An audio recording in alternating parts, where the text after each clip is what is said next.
जय देवभूमि, जय उत्तराखंड। जैसे कि आपने हमारे चैनल पे 2 वीडियोस देखी बाबा नीम करोली की, जो पार्ट 1 और पार्ट 2 में डिवाइडेड है।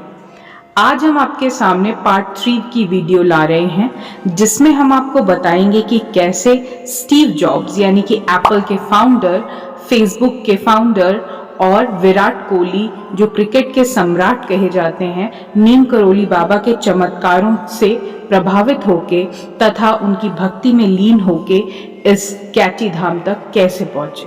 आइए देखते हैं नीम करोली बाबा की ये कहानी। जब कभी बाबा नीम करोली के दर पर पहुंचने वालों का जिक्र होता है तो एप्पल के संस्थापक स्टीव जॉब्स का नाम सबसे ऊपर आता है।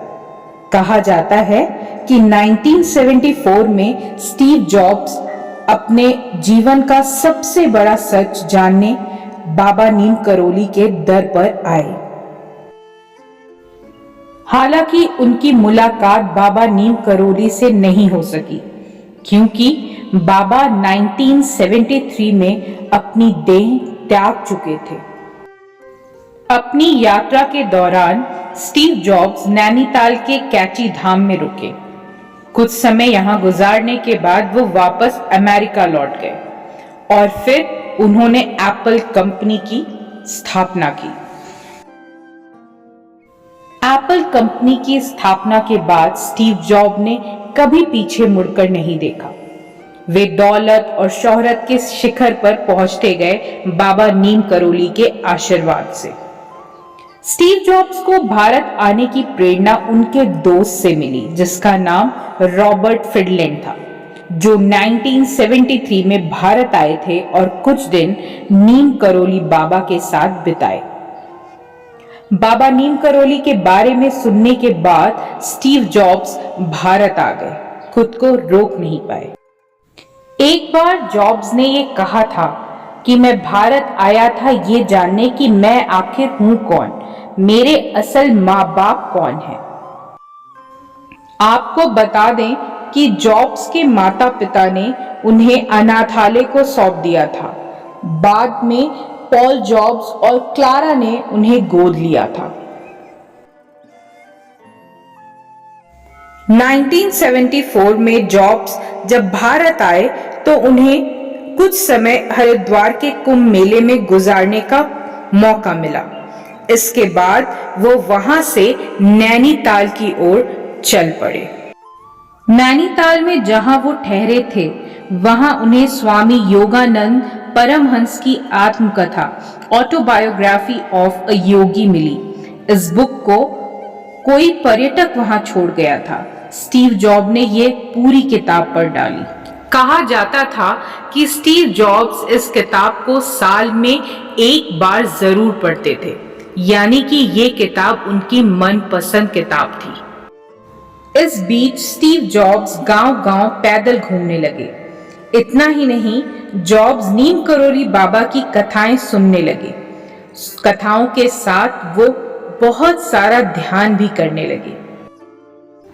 7 महीनों तक भारत में घूमने के बाद वो अमेरिका पहुंचे। कहा जाता है उनकी हालत देखकर उनकी मां भी उनको पहचान नहीं सकी। कहा तो ये भी जाता है कि स्टीव को एप्पल के लोगो का आइडिया बाबा के आश्रम से ही मिला। नीम करोली बाबा को कथित तौर पे सेब बहुत पसंद थे।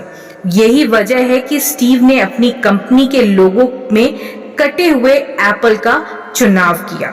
हालांकि इस कहानी में कितनी सत्यता है ये तो मैं भी नहीं कह सकती। बाबा से जुड़ा एक किस्सा फेसबुक के मालिक मार्क जुकरबर्ग ने 27 सितंबर 2015 को प्रधानमंत्री नरेंद्र मोदी को बताया था। इस दौरान जुकरबर्ग ने पीएम को भारत भ्रमण की बात बताई। उन्होंने कहा कि जब वे इस संशय में थे कि फेसबुक को बेचा जाए या नहीं, तब एप्पल के फाउंडर स्टीव जॉब्स ने इन्हें भारत के एक मंदिर की सलाह दी थी और वो मंदिर था कैची धाम आश्रम। जुकरबर्ग ने बताया था कि वे 1 महीना भारत में रहे। इस दौरान वो कैची धाम भी गए। जुकरबर्ग आए तो 1 दिन के लिए थे, लेकिन मौसम खराब हो जाने के कारण वो कई दिन यहाँ रुक गए। जुकरबर्ग ये बात मानते हैं कि कैची धाम की आध्यात्मिक शक्ति की वजह से फेसबुक को एक नया मुकाम और ऊर्जा मिली। क्या आपको पता है कि विराट कोहली अपनी कामयाबी के लिए बाबा नीम करोली से आशीर्वाद मांगने आए थे? जी हाँ, आपको बता दें कि विराट कोहली और उनकी पत्नी अनुष्का शर्मा कैची धाम में बाबा नीम करोली महाराज के भक्त हैं। तो इस वीडियो का यही अंत करते हुए आप सभी से अलविदा लेते हुए यही कामना करेंगे कि अगली वीडियो में एक नए टॉपिक, एक नई जानकारी के साथ आपसे जुड़ेंगे। हमसे जुड़ने के लिए आपको सिर्फ सब्सक्राइब बटन को दबाना है और हमारे साथ हो जाना है।